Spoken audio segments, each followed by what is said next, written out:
That last time by was 1,000th of a second.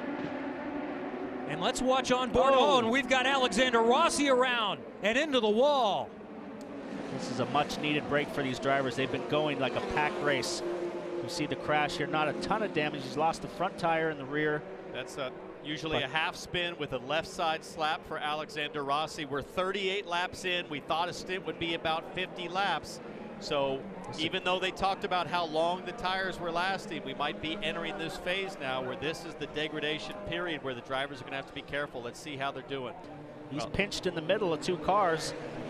3 wide into turn 3. Oh, he just got squeezed and had nowhere to go. One car came down on top, the other came up on him, and looked like he might have bounced possibly off the inside car. Not sure who that was. He was the meat in the sandwich.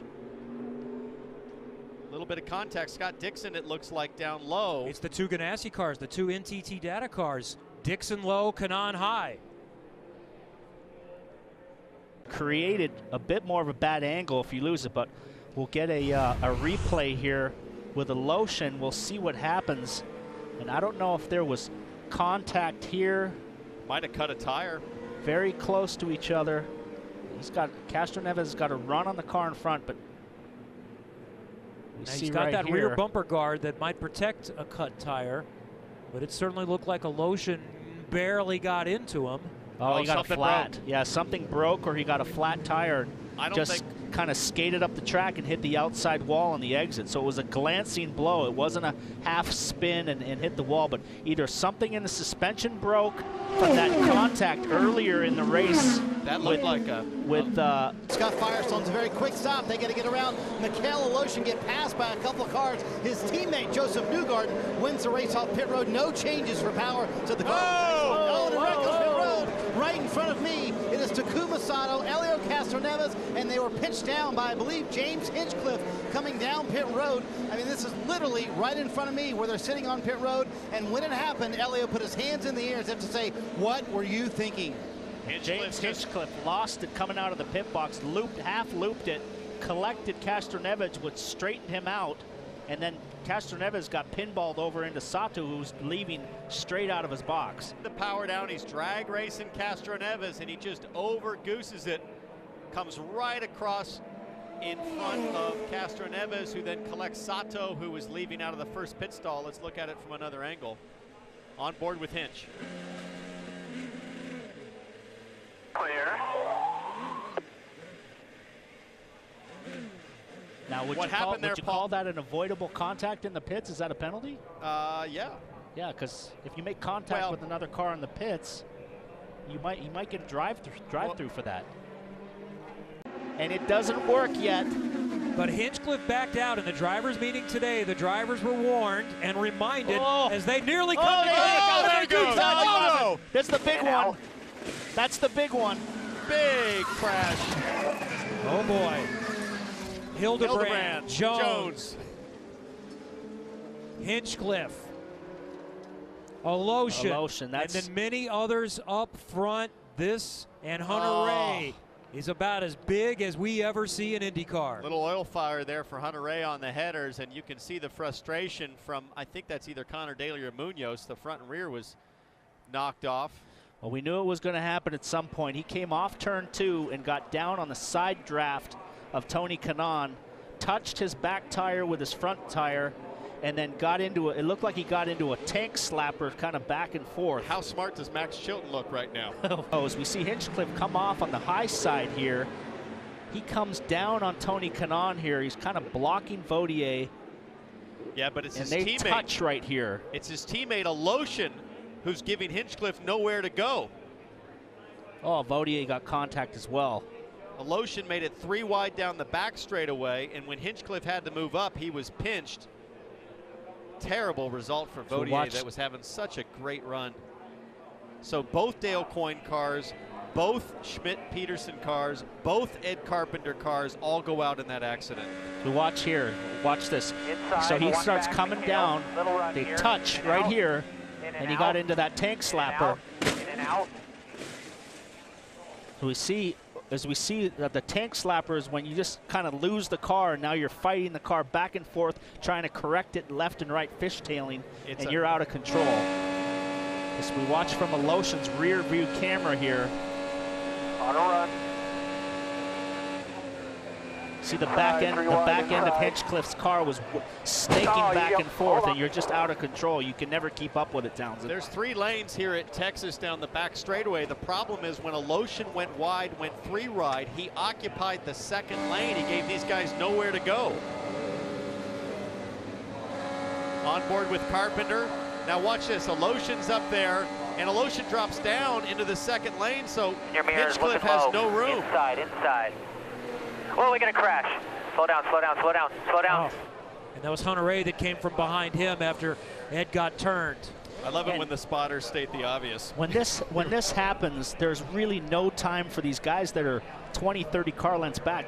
You're in it when you get there. You're going 225 miles an hour. There's no way to even slow down. And that was exactly like the Rossi crash earlier, which is you're the sandwich. Hinchcliffe is in the middle of 2 cars, nowhere to go. The real estate disappears. And desperately wants to keep on a hold of that lead just because of where they are downforce-wise. It's getting really racy, guys. And they're still the racing like it's the last. Oh!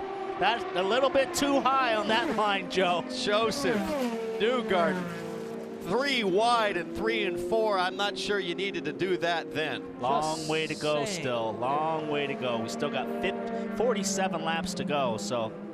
He liked it high in the 2nd lane, Paul. He thought he'd love it in the 3rd lane. Wow. That's really going to be a blow for his championship. He went out at Indy, which was a double points race.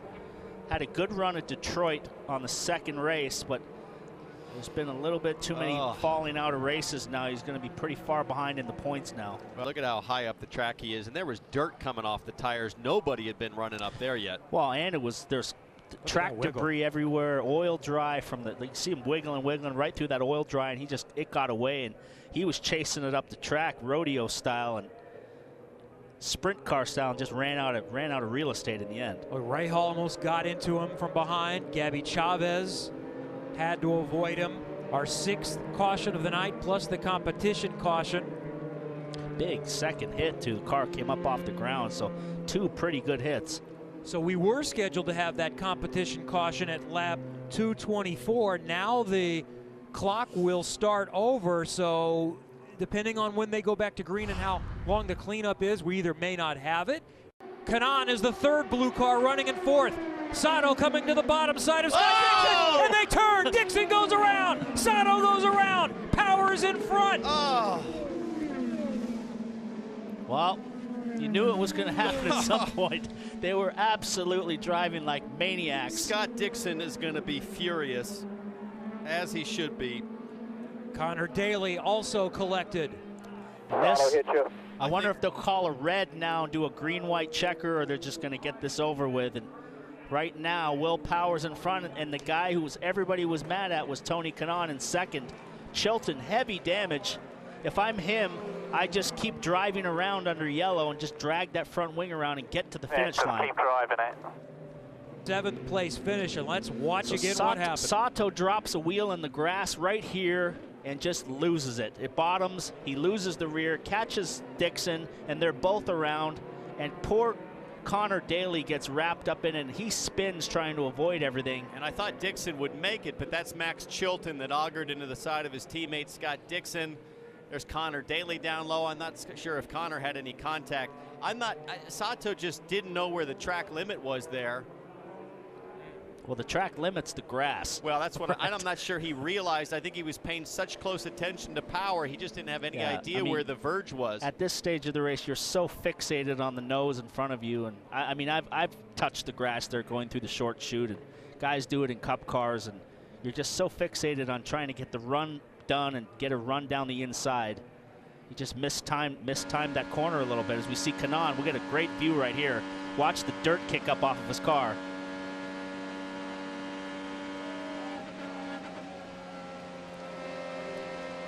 And it happens that quickly.